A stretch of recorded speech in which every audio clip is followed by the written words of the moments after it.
Hey Dave, you seen Gary? Who? Gary! No. Oh. Have you seen Gary? Nope. Okay. You seen Gary anywhere? I've not seen Gary anywhere. Mike, have you seen Gary? No. There he is! Where you been? I can't hide anywhere. Busy out running around getting parts? It never stops. So I'm assuming you're here. It must be another tequila. So I just got here. Maybe we can go in and have a look at a few trucks. Maybe the Mack project. There's a 55 Chevy we just got in. And then we got a Grumman van that we're doing an LS swap in. So maybe shut this thing off and get everything all rolled up and we'll go inside and we'll show you around.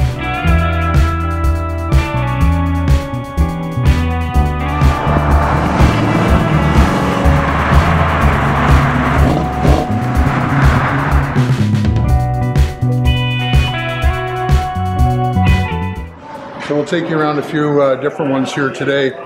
This is a B model Mack, mid-50s, and this is really cool custom built. So when we first got this, we found obviously a lot of metal with the needed to be done underneath, as well as the doors of the cab. We cut this behind the pillar, and I think we put an 8-inch stretch in it, if I recall. About 6 or 8 inches. You kind of see it on the roof there. You can see it in the roof there.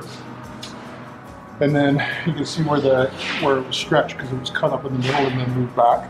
So this whole section was moved back. The lines are in. So what we've done is custom chassis for this. So they wanted it really smooth. So we smoothed all this out and gave it a really nice taper here. And then we've got a complete dually assembly. What makes this one interesting is there's going to be no air brakes on it. It's going to have hydraulic brakes, so they want a disc all the way around. So we've just got all of that hung in there now. We're just laser cutting some matching plates for it. They'll be done on Monday, and then we're going to put those in. Fifth wheel plates mocked up. We've got all the new tank brackets put in. These are the original tanks from the original Mack. So what we're going to do with these is we're going to polish the daylights out of them so they look like a mirror finish. We might paint the ends the matching color for the truck. This is going to be a really nice blue with some white pinstripes. And then in between the frame rails, we're going to do stainless panels all the way down to the back. And we're going to try and probably add a blue and white pinstripe in it all the way to the back. And then there'll be a custom tail section with lights on the rear. So we're going to do the dual stacks, new mirrors, air tanks on each, air breathers on each side. And then you can see some of the framework that's coming in the front here. So we've made custom front end for it. These are older mock-up pieces to use. This will be all brand new, obviously, when we're ready to go. The mounts are in, so it's 12 valve Cummins, twin turboed, and it's about 1,000 horsepower. So it's no slouch. They want to do 4-wheel burnouts with it. We'll see how that goes. Hopefully they won't snap parts. Yeah. It's a lot of weight in a big truck to spin those wheels, but... We'll see how that works out. And is this going to be ride height, the way it's standing now, or is this... No, this has got to be probably fully slammed right here. Right now it is. We're just making some adapters up for the rims, and it's sitting very low at the moment, but it will be much lower than stock. Awesome. And the Dawn. So this is sitting at fully slammed, right? Correct? This is static. This is airbags, empty, scraping the weeds, not drivable at this height right here. Super cool. You know, I forgot to mention too, the super single rims on the back are friggin' awesome, right? Instead of the dual wheels, we've got the super singles. And actually this framework is more handiwork from the Dawn. Right? Smiley? There you go. I try. I just close my eyes and go with it. Yeah, so it's going to be very cool there. We're going to use it for parades and shows and stuff like that. And there'll obviously be some airbrushing on it. And actually we're talking about doing the original early style brush work on it with the company names and their previous company names on the back of the cab. So it's going to look pretty neat.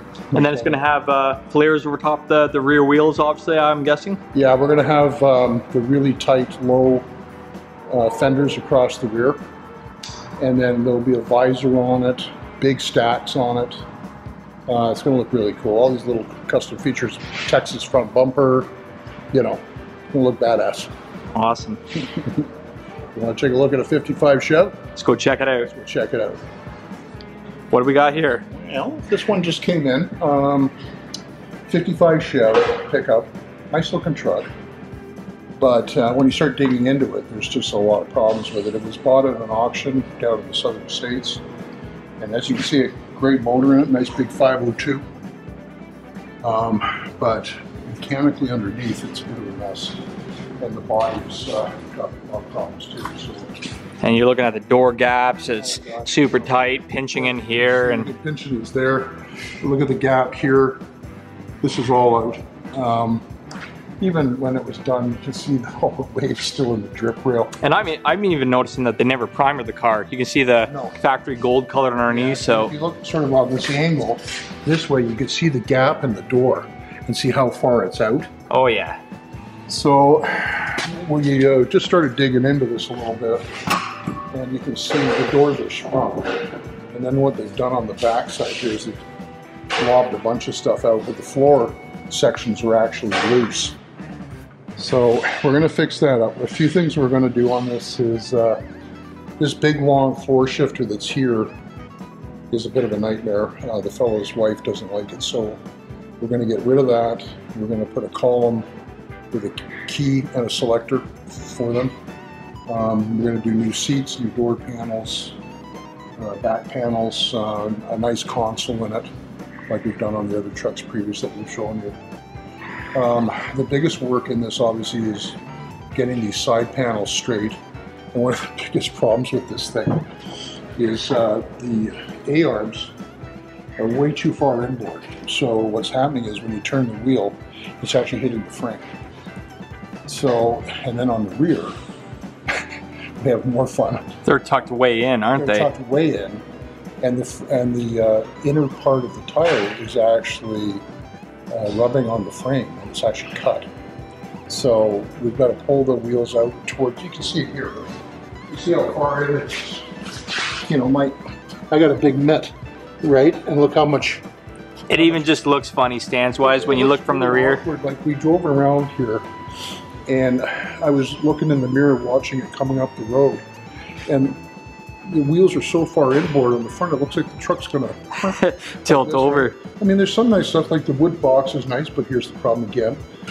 Those bolts are just through the floor with a washer. There's no cross beams to hold it or anchor it down. I also noticed that there's no finish on the wood. So they finished the top side, but they never finished the bottom side. No, and there's a lot, like, you know, it's quite dirty right now, obviously, because it's been in and out and around the block, and the weather hasn't been the best, but you know, there's a lot of dry spots in the paint and stuff. It's going to be an interesting one to match because it's actually like an emerald green. And I guess unfortunately, because of the areas that you have to touch up, you can't just blend those areas. You almost have to do a full respray, right? A respray and then re-clear it and polish it. So most of the work in this will be in the doors and the fenders and the hood. I think they actually took the bracing of underneath the hood if we have a look. Yep. Yeah, it's pretty hollow. Yeah. And this truck here, I guess a client brought it to you. He bought it down in the States from an auction, and it just had a bunch of issues, and now... Yeah, he said that he'd had good luck with most of the stuff he's bought through auctions. This last time he bought this for his wife, and quite frankly, I think they should have treated him a little better here. I mean, it didn't even run. So now it's running. I mean, it's still got a few issues. We're going to put... We're probably going to put a Phytech unit on it. It's just to make it really easy for her to drive, you know, so there's no fuss, no muss. It'll just fire up and go. It does have some good stuff in it, but there's a lot of problems with it. So we'll keep going at it and straighten it out. Some of it's not bad. Some of it needs some love. The suspension, even the diameter of the A-arms are way too narrow. Diameter-wise, as well as the whole stance on it. So there's a bunch of stuff here. I noticed a lot of the bolts holding the steering column have no washers. They're not nylocks. They're not even tight. When you drive this thing, the whole column's shaking. Even all the bolts underneath it are not even, they're basically hand tight. So they got halfway there, and we're going to get it to full way there. We're going to try and get it across the finish line. Well, there's another truck next door. Should we go check that out? What, the old Grumman? Yeah, that's the one. What do we got here? Well, we've got a Grumman van.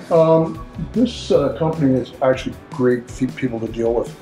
Motive Media does big signage. They wrap trailers, cars. They do all kinds of graphic work. Really great people. So they actually were doing our signs up at the front. So what we're doing is we're upgrading this van for them. The motor was seized in it. So we've got them an LS and an overdrive automatic. So we're going to put that in. You can see the opening here. There's a fair bit of room there, which is nice. This one's kind of unique because it's a nice marketing piece. It's a short wheelbase. And you know, they put tools and stuff in the back. And they use this for their like vinyl installations or whatnot? Yeah. Yeah. So we're going to put that in. Of course, we've got all the stuff that relates to it. Cooling system, exhaust, drive shaft. You know, getting it all up and running. So we're just in the middle of that right now. We're going to plunk the motor in early in the week. And so we'll come back to this one, show it tootling around town here. Tootling? This thing's going to do more than tootle, I think. Scorch the tires off. That's it, yeah. Between that old 6-cylinder, all of a sudden now you got a nice size LS motor. That's awesome. Nice little truck, very clean. And we're supposed to have this ready for the end of June. Obviously, we're going to try and jump that up a little bit for them because I guess their other vehicle broke down too, so they need this one badly. So we'll get to it very, very soon. We've done a lot of pre-fitting already, so we're pretty much ready to go on it. So awesome. So next week, we're hoping that this 57 Bel Air that Bill's just putting the final stuff on, we're going to do some road tests and stuff with it next week. So stay tuned for that one. That car is gorgeous. And then we're doing a mock-up with the supercharger and the transmission and everything on this 70 Charger. So we'll have the hood cut out and we'll have a mock-up blower and stuff on it. So we got a lot of neat stuff coming, and there's a bunch more cars that are getting ready to leave. So stay tuned. Keep us in mind. Once I'm done, come and see us.